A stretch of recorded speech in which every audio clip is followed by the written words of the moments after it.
이 시간 우리 다시 한번 좌우로 인사 나누도록 하겠습니다. 사랑하고 축복합니다. 인사하시겠습니다. 오늘도 주님이 주시는 크고 놀라운 복과 은혜를 다 같이 경험하기를 소망합니다. 여러분이 만약 시내를 나가셨는데 처음 보는 사람이 여러분을 향해서 나를 따라오시오 이렇게 말한다면 여러분 어떻게 하시겠습니까? 그죠? 우리는 낯선 사람을 따라서 낯선 사람 말을 듣고 따라가지는 않을 것 같습니다. 요즘에는 잘 모르겠지만 전에 이렇게 시내를 다니다 보면 저한테 접근하는 사람들이 있었어요. 순진해 보여서 그런지 저를 보면서 이렇게 말하시더라고요. 참 영이 맑아 보이십니다. 이렇게 말하시더라고요. 그러면서 도대체 이게 무슨 소리야? 이렇게 귀를 기울이게 되면 다 좋은데 한 가지만 해결하면 더 좋을 것 같습니다. 이렇게 말을 해요. 뭘 해결해야 되냐 물어보면 조상님께 공을 좀 드려야 됩니다. 이렇게 말을. 그래서 자기를 따라오라는 거예요. 자기를 따라오면 이렇게 얼마를 들여서 조상님들을 쫙 섬기면 일이 잘 풀릴 겁니다. 운이 트일 겁니다. 이렇게 말하는 사람들이 있었던 것 같아요. 여러분은 없으셨나요? 그런 분들이? 잘 속아 넘어가게 생겼나 봐요. 저는 갈 때마다 그런 사람들이 있더라고요. 그런데 여러분, 우리가 교회를 다니고 하나님 앞에 신앙생활을 하는 것과 그런 조금 이상한 종교 집단이나 또 그 이상한 그런 신앙을 가진 사람들과의 차이는 무엇이 있을까요, 여러분? 얼핏 보면 마치 우리가 교회를 다니는 것이 우리의 소원을 성취하고 내가 원하는 것을 이루는 어떤 목적을 하는 것처럼 보일 때가 있습니다. 그럼 여러분 그런 종교와 크게 다르지 않게 되는 것입니다. 그러나 우리가 가지고 있는 이 신앙은 단순히 우리의 소원 성취하는 게 목적이 아닙니다. 또한 내가 누구를 믿는지 무엇을 믿는지 알지도 못하고 맹목적으로 따라가는 것도 아닙니다. 오늘 저는 이 요한복음의 1장의 말씀을 통해서 우리의 신앙이 바로 예수님을 만나는 것이라는 사실을 여러분에게 증언하고 싶습니다. 여러분, 우리는 이 땅에 오신 하나님의 아들 예수 그리스도를 나의 구주로 믿고 그분을 만나며 신앙생활하는 것이 되어야 됩니다. 그래서 우리 신앙생활은 내가 믿는 바 예수님이 누구신지를 알고 그분을 계속해서 알아가는 것이 되셔야 됩니다. 베드로 사도도 우리에게 이렇게 말씀하셨어요. 우리를 위해서 이 땅에 오신 주 예수 그리스도를 아는 지식에서 자라가라 이렇게 말했었어요. 그래서 지금도 예수님은 우리를 향하여 끊임없이 나를 따라오라, 또 나와 교제하기를 원한다, 우리를 부르시고 초청하고 계시는 것입니다. 오늘 이 본문은 예수님의 공생애 중에 어쩌면 가장 중요한 기본적인 사역이었던 제자들을 부르시는 장면이 기록이 되어 있습니다. 예수님이 일단 기본적으로 우리가 잘 알기로는 12명의 제자를 불러주셨죠. 근데 그 12명을 부르실 때에 다양한 방법으로 다양한 사람들을 불러주셨어요. 마태, 마가, 누가복음, 공간복음서와는 다르게 오늘 이 요한복음 1장에는 조금 다른 방식으로 예수님이 제자들을 부르신 것, 같은 제자들인데 그 제자들을 부르신 내용이 조금 더 자세하게 소개가 되어 있습니다. 제가 간략하게 1장에 나오는 내용을 소개를 해드리면 예수님은 먼저 세례 요한의 제자였던 두 사람을 부릅니다. 세례 요한을 따르던 제자들 중에 두 사람이 이제 세례 요한의 증언을 듣고 예수님을 따르는 제자가 되는데 그 사람이 그 중에 한 명이 누구냐면 안드레라는 사람이었어요. 그래서 안드레가 먼저 예수님을 따르게 되었고, 이 안드레는 자기 형제죠. 누구? 베드로를 이제 예수님에게 소개를 해줍니다. 그래서 또 예수님이 베드로를 만나심으로 인해서 이 베드로와 안드레가 예수님의 제자가 되죠. 그 다음에 이제 또 누가 예수님을 따르게 되냐면 그 같은 동네 사람이었던 빌립이라고 하는 사람이 예수님을 만나고 예수님의 제자로 따라가게 됩니다. 그리고 오늘 우리가 읽은 본문의 주인공인 이제 빌립은 그 다음 나다나엘이라는 사람에게 예수님을 소개를 합니다. 그래서 이 나다나엘도 예수님을 따라가게 됩니다. 여러분 어떤 식으로 교회를 다니게 되셨습니까? 누구를 통해서 예수님을 믿고 신앙생활을 하게 되셨습니까? 아마 부모님을 통해서 모태신앙으로 자라신 분들도 계실 것이고, 친한 친구들을 따라서 교회에 나오는 사람들도 계시고, 또 아니면 어떤 분들은 정말 순수하게 자기 스스로, 내가 스스로 뭔가 이렇게 예수를 믿어야 되겠다, 이렇게 해서 나오신 분들도 계실 것 같아요. 그런데 여러분, 우리가 예수님을 믿는 것이, 교회를 다니는 것이 그냥 소문만 듣고 다니는 것일까요? 건물이 좋아서 교회를 다니는 것일까요?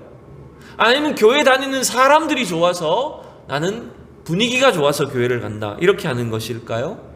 여러분, 그거는 외적으로는 시작할 때는 그렇게 할 수 있겠지만, 우리가 교회를 다니는 것은 분명히 이 땅에 오신 구주 되신 예수 그리스도를 내가 직접 만남으로 이루어져야 됩니다. 예수님을 직접 내가 만나고 그분을 내가 믿음으로 이 제자들처럼 예수님을 따라가는 우리 성도들이 되셔야 됩니다. 오늘 이 본문은 먼저 빌립이 예수님을 만난 것으로 앞에 단락이 좀 시작이 됩니다. 우리는 47절부터 읽었지만 43절 4절에 보면 이런 내용이 있어요. 우리 같이 두 절 읽어볼까요? 시작. 이튿날 예수께서 갈릴리로 나가려 하시다가 빌립을 만나 이르시되 나를 따르라 하시니, 빌립은 안드레와 베드로와 한 동네 벳세다 사람이라. 빌립이라고 하는 사람이 예수님을 이제 만나고 예수님을 따르게 되는 것을 먼저 기록을 하고 있어요.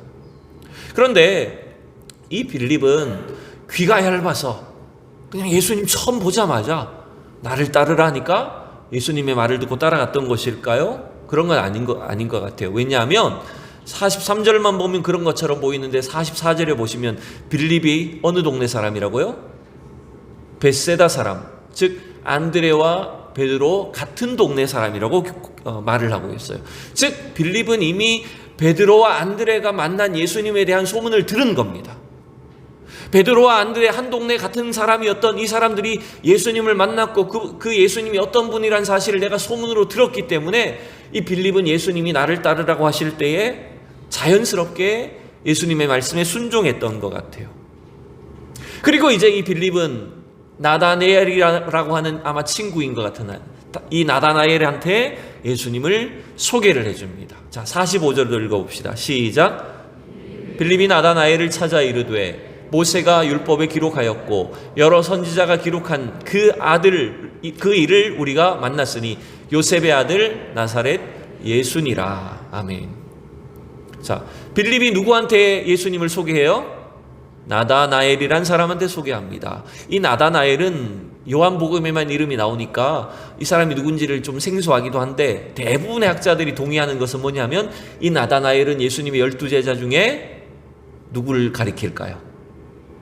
빌립 다음의 사람. 우리 예수님 12제자 순서대로 했을 때 베드로, 안드레, 야고보, 요한, 빌립, 그 다음에 누굴까요? 바돌로메라는 사람이 있죠. 그죠? 그 바돌로메의 본명으로 이렇게 이해를 합니다. 그러니까 바돌로메는 뜻이 뭐냐면 돌로메의 아들이란 뜻이에요. 이름이 아니라 누구의 아들이란 뜻이기 때문에 이 사람의 본명은 아마 나다나엘이었을 것이라고 이렇게 추정을 하는 것입니다. 그래서 여기도 빌립 다음에 나온 것이죠. 그런데 여러분, 이 빌립과 나다나엘은 좀 독특한 사람들인 거예요. 이들은 구약 성경의 율법과 예언을 굉장히 잘 아는 사람들입니다. 앞서서 베드로와 야고보가 먼저 예수님을 따라갔지만 베드로와 야고보의 직업은 뭐였어요, 여러분? 베드로와 안드레의 직업이 뭐였어요? 네, 어부였어요. 베드로, 안드레, 야고보, 요한 이 네 명의 직업은 어부 출신이었단 말이에요. 근데 어부들이니까 이 사람들은 성경에 대해서 잘 알지를 못했을 겁니다. 그런데 반대로 이 빌립과 나다나엘은 보면 예수가 바로 모세의 율법에 기록된 구약의 선지자들이 예언한 그 메시아가 왔다, 그분이 바로 메시아다라고 한 사실을 빌립은 표현을 한 거예요. 그래서 나다나엘한테 내가 만난 예수가 바로 구약에 예언된 메시아다라고 이렇게 소개를 했던 것입니다. 이렇게 소개를 할 때 이 나다나엘은 어떻게 반응을 했을까요? 46절 또 읽어보겠습니다. 시작. 나다나엘이 이르되 나사렛에서 무슨 선한 것이 날 수 있느냐? 빌립이 이르되 와서 보라 하니라. 이 나다나엘도 굉장히 구약 성경에 대해서 능통한 사람, 잘 아는 사람이었어요. 그래서 이 사람은 그 나사렛에서 나신 예수가 메시아란 이야기를 듣고 뭐라고 딱 단언을 합니까? 뭐라고 딱 거절을 해버립니까? 나사렛에서 무슨 선한 것이 날 수 있느냐? 여러분 고향이 어디십니까? 전 고향이 이제 저 경북 안동입니다. 근데 만약에 누군가 저에게 그 안동에서 무슨 선한 것이 날 수 있느냐 이렇게 말한다면 굉장히 사실 기분 나쁜 표현이죠. 여러분 이 나다나엘은 어디 사람이냐면 이 사람도 사실은 갈릴리 가나 사람입니다. 그리 멀지 않아요. 예루살렘에서 약간 북쪽으로 떨어져 있는 곳에 가나가 있고요. 가나에서 조금 더 올라가면 나사렛이 있고 나사렛에서 동쪽으로 가면 갈릴리가 있습니다. 다 근처에 있는 사람들이에요. 자기도 사실은 그 동네 사람이면서 그 나사렛 사람을 나사렛에서 무슨 선한 것이 날 수 있느냐 이렇게 폄하를 합니다. 이것은 여러분 이것은 단순히 나다나엘의 개인적인 편견이 아니라 그 당시 유대인 사회 속에 그 지역 사회 속에 그 나사렛에 대한 아주 어떤 비하하는 그런 분위기가 있었다는 것을 알려줍니다. 왜냐하면 나사렛은요 굉장히 시골이거든요. 우리로 말하면 아주 산골 동네입니다. 지금은 우리가 예수님 때문에 나사렛이 유명해졌고 또 이스라엘을 가보면 굉장히 큰 도시 유명한 관광지가 되어 있지만 사실은 예수님 당시의 나사렛은 아주 사람이 별로 없는 그런 산골짜기 동네였던 거예요. 그러니 그 당시 사람들 속에 나사렛에서 무슨 선한 것이 날 수 있겠느냐라고 이렇게 다 부정적인 인식을 갖고 있었던 것입니다. 더군다나 이 나다나엘은 율법에 아주 능통한 사람이었고 또 구약에 대해서 잘 알고 있던 사람이었기 때문에 그가 알기로는 또 구약의 어떤 예언을 통해서 보면 메시아는 어디에서 태어나야 될까요, 여러분? 예수님 실제로 어디에서 태어나셨어요? 우리가 나사렛 예수라고 부르지만 예수님 어디서 태어나셨어요? 아니, 성탄절 얼마 전이었잖아요. 어디요?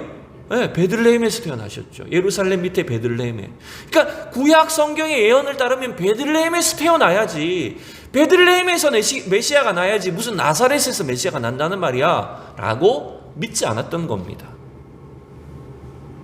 그런데 여러분 그렇게 예수님에 대해서 소개를 듣고도 믿지 않았던 나다나엘을 이제 예수님이 직접 찾아가십니다.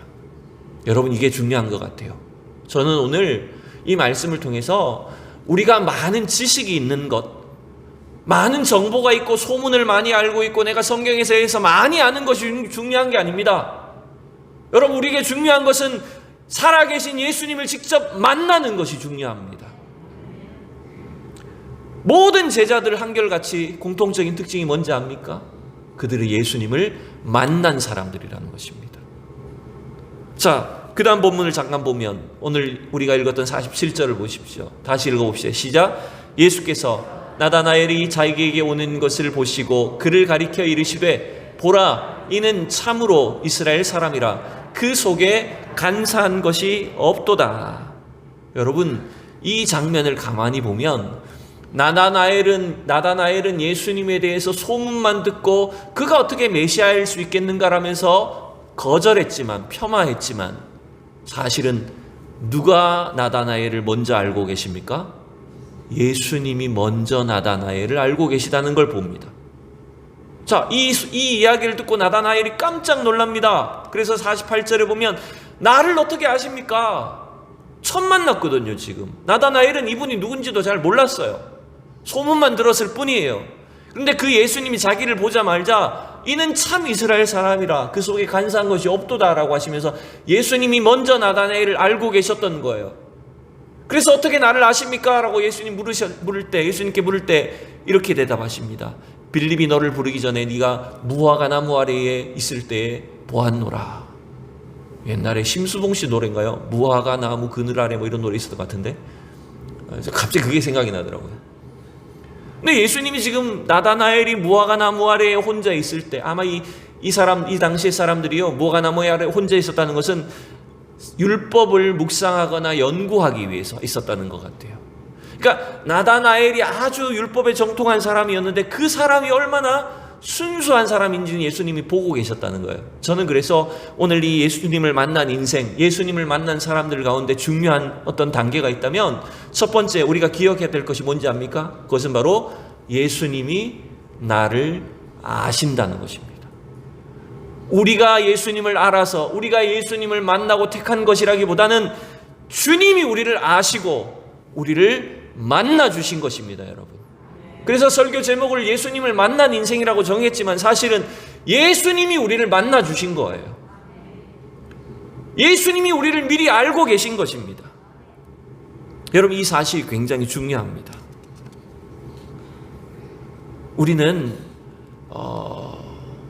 내가 뭔가 나 자신을 알아야 되고 이 세상을 알아야 된다고 생각을 합니다. 그런데 여러분, 진짜 참된 지혜는 하나님이 아시는 지혜를, 하나님이 보시는 시각으로 나를 보는 것이 필요합니다. 저는 그래서 이렇게 말하고 싶습니다. 주님은 우리를 얼만큼 아시냐면 내가 나를 아는 것보다 주님은 나를 더 아시는 분이십니다. 한번 따라해 봅시다. 내가 나를 아는 것보다 주님은 나를 더 아신다. 네. 그래서 우리는 가끔 이런 말 하죠. 나도 내 마음을 모르겠어. 그런 말을 해요, 안 해요? 사실 우리는 나도 내가 누군지 잘 몰라. 나도 내가 어떤 존재인지를 모른 채 살아갈 때가 참 많아요.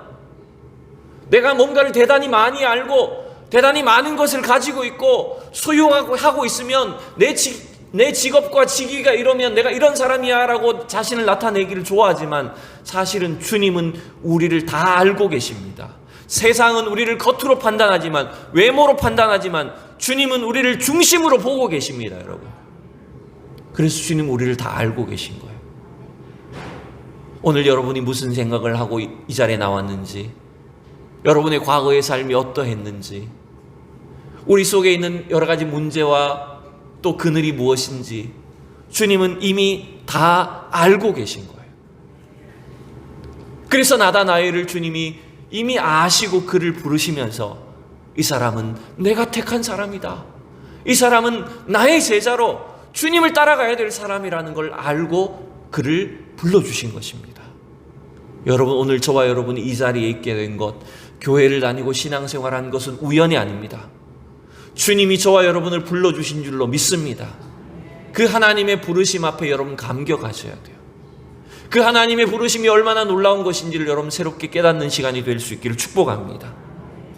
두 번째, 여러분이 예수님을 만난 인생, 그래서 예수님이 나를 아시고 나를 부르셨다는 것은 어떤 일이 벌어집니까? 두 번째는 이런 일이 벌어집니다.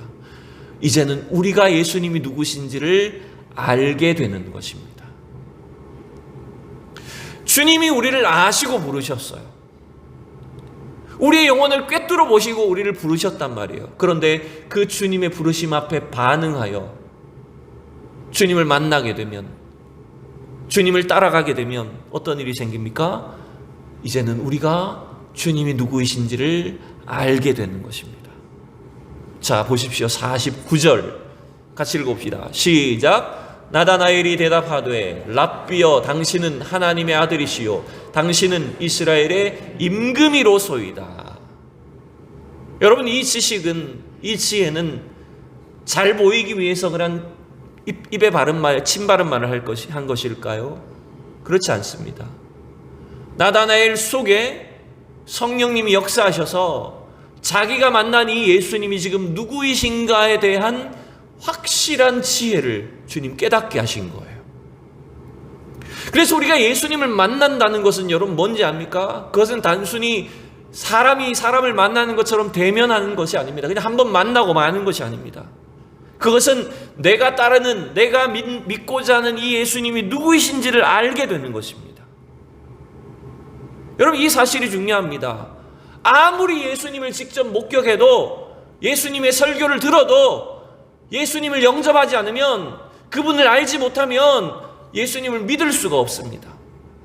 그래서 요한복음은 참 대조를 이루죠. 요한복음 1장에 시작할 때 참빛으로 그분이 세상에 오셨다고 말합니다. 참빛, 어둠을 밝히는 빛으로 주님이 이 세상에 오셨는데 세상은 어떻게 했어요? 그분을 영접하지 않았습니다. 자기 땅에 오셨지만 자기 백성들이 예수님을 영접하지 않았어요. 그에 비해서 예수님이 아시고 예수님이 택하셔서 만나주신 사람들, 이 사람들을 어떻게 합니까? 예수님을 믿고 영접하게 되었습니다. 이게 하나님이 우리에게 주신 구원의 신비입니다.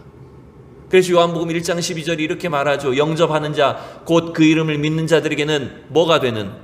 하나님의 자녀가 되는 권세를 주셨으니, 여러분 이건 우리의 어떤 선택이라기보다는 하나님께서 우리를 낳으시고 우리를 불러주셨을 때 우리 안에 이러한 놀라운 지혜와 지식이 생기게 하셔서 예수를 믿게 하시는 것입니다. 예수를 영접하게 하시는 것입니다. 여러분 다 예수 그리스도를 영접하셨습니까? 그분이 여러분의 구원자임을 믿으십니까? 오늘 나다나엘은 분명하게 그 사실을 고백합니다. 당신은 하나님의 아들이시고 당신은 이스라엘의 임금으로 오신 구원자 메시아인 것을 내가 믿습니다 라고 고백합니다. 우리가 주님을 만날 때 예수님이 누구신지를 알고 그분에 대한 확고한 믿음과 영접으로 우리의 신앙생활이 시작될 때, 여러분 그때 하나님의 역사가 일어납니다. 하나님의 역사가 그때부터 시작되는 것입니다.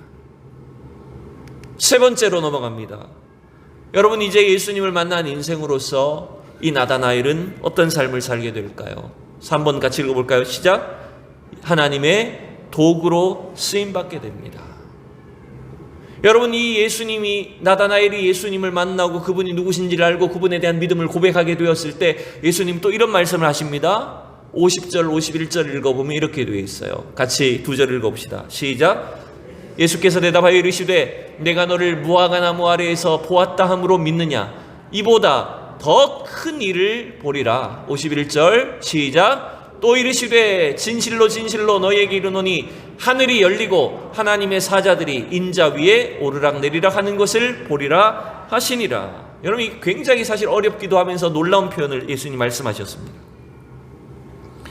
여러분 하늘이 열리고 천사들이 오르락내리락 하는 것은 사실 처음에 누가 봤던 광경이죠? 구약 성경에서 누가 목격했던 광경입니까? 베델이라는 곳에 가다가 돌베개를 베고 자던 야곱이 그날 밤에 목격한 장면입니다. 즉 야곱이 하나님을 경험하게 된 것, 야곱이 하나님을 체험하게 된 것이 베델의 경험이었어요. 근데 오늘 예수님이 나다나엘에게 그 약속을 하시는 겁니다. 내가 너를 보았다고 한 것으로 나를 믿느냐? 너는 이제 더 놀라운 것을 보게 될 것이다. 하나님의 영광이 예수 그리스도 위에 오르락내리락 하는 것, 임재하는 것을 네가 보게 될 것이다. 여러분 이것은 단순히 어떤 신비한 체험만을 말하는 것이 아닙니다. 뭔가 영적이고 신비한 것만 보게 된다는 말이 아니라 그 예수 그리스도를 통하여 하나님의 영광이 임재한다는 것을 본다는 것은 뭐냐면 바로 그분의 영광을 위하여 사는 사람이 된다는 것입니다. 왜 예수님 제자들 부르셨을까요? 왜 저와 여러분들 이 세상 속에서 택하여 주시고 우리를 만나 주시고 예수 믿게 하시고 하나님의 사람으로 살게 하실까요? 그것은 바로 우리 개인의 영광을 위해서 아닙니다. 목사 되었다고 목사의 영광을 위한 것이 아닙니다. 그것은 바로 이 그리스도의 영광을 온 세상 가운데 선포하는 삶을 위해서, 하나님이 우리를 사용하셔서 하나님의 도구로 쓰임받게 하시려고 우리를 부르셨다라고 하는 것입니다. 여러분 오늘 이 주일 아침에 내가 정말 예수님을 만난 것에 대해, 주님이 나를 만나 주신 것에 대하여 진정한 감격과 은혜가 넘칠 수 있기를 원합니다. 1990년대의 찬양 중에 최덕신 씨의 찬양 주를 만났네라는 찬양이 있어요. 그 찬양의 가사를 보면 이런 내용이 있습니다. 나는 어릴 때부터 하나님을 알고 주를 믿는다고 생각을 해왔었네. 많은 가르침을 지켜봤지만 나의 마음은 항상 답답했네. 성경 속에서 나를 보았네. 캄캄한 밤에 주를 찾아간 나, 육에서 영으로 거듭나야 함을 주님은 나에게 말씀하셨네. 그래서 주를 만났네, 주를 만났네 이렇게 고백합니다. 여러분 그게 바로 그 다음에 나오는 니고데모의 이야기죠. 또 있습니다. 내가 모든 것을 다 쥐고 있을 때 나의 생활 속에 진정 만족은 없었네. 눈에 보이는 것은 부족함이 없지만 나의 마음은 항상 공허했네. 성경 속에서 나를 보았네. 언제나 목말라 우물가에 있는 나, 지친 나를 주님은 찾아오셨네. 그래서 주를 만났네. 주를 만났네. 여러분 이게 누구 이야기입니까? 요한복음 4장에 나오는 사마리아 수가성 우물가의 여인 이야기입니다. 여러분 성경의 인물, 하나님의 사람들은요 전부 다 예수님을 만난 사람들입니다. 여러분의 인생의 의미를 알고 싶습니까? 여러분 인생의 목적을 위해 달려나가기를 원하십니까? 여러분 진짜 신앙생활 기쁘고 행복하게 하기를 원하십니까? 여러분 다시 한번 내가 만난 예수님 누구신지를 경험하셔야 됩니다. 예수님을 만나는 축복이 있기를 원합니다. 예수님을 만나는 그 생생한 체험과 경험이 여러분 속에 회복되기를 소망합니다. 모태신앙으로 저처럼 모태신앙으로 자라서 어릴 때부터 교회는 잘 알고 성경도 알고 익숙하지만 예수님 만나지 못하면, 예수님 누군지 모르면 여러분 사실은 별로 기쁘지 않아요. 우리의 인생에, 우리 신앙생활에 정말 중요한 것은 주님을 만남으로 어떤 새로운 전환점과 계기가 이루어져야 됩니다. 예수님을 만남으로 여러분 내가 주인 되었던 삶에서 온전히 주님을 주인으로 모시고 주님을 따라가는 우리 성도들이 되기를 축복합니다. 예수님을 만나면 여러분의 가정이 회복될 줄로 믿습니다. 예수님을 만나면 교회가 부흥할 줄로 믿습니다. 예수님을 만남으로 우리 인생이 새롭게 달라져서 주님의 영광을 위한 삶으로 쓰임받게 될 줄로 믿습니다. 이러한 놀라운 은혜와 축복이 우리 속에, 우리 온 성도들, 우리 자녀들, 우리 서연교회에 속한 한 사람 한 사람 속에 예수님을 만난 이 진정한 은혜와 축복을 다 같이 경험할 수 있기를 축원합니다. 기도하겠습니다. 존귀하신 하나님, 부족한 우리 인생을 찾아오셔서 우리를 미리 아시고 만나주신 은혜를 감사합니다. 또한 우리가 예수 그리스도를 만남으로 예수님이 누군지를 알고 예수님을 영접함으로 하나님의 자녀가 되는 이 엄청난 은혜와 권세와 축복을 누리게 하여 주시옵시고, 이 감격과 기쁨으로 일평생 주님을 따라가며 하나님의 영광을 나타내는 모든 성도들이 되게 하여 주시옵소서. 감사드리며 예수 그리스도 이름으로 기도하옵나이다. 아멘.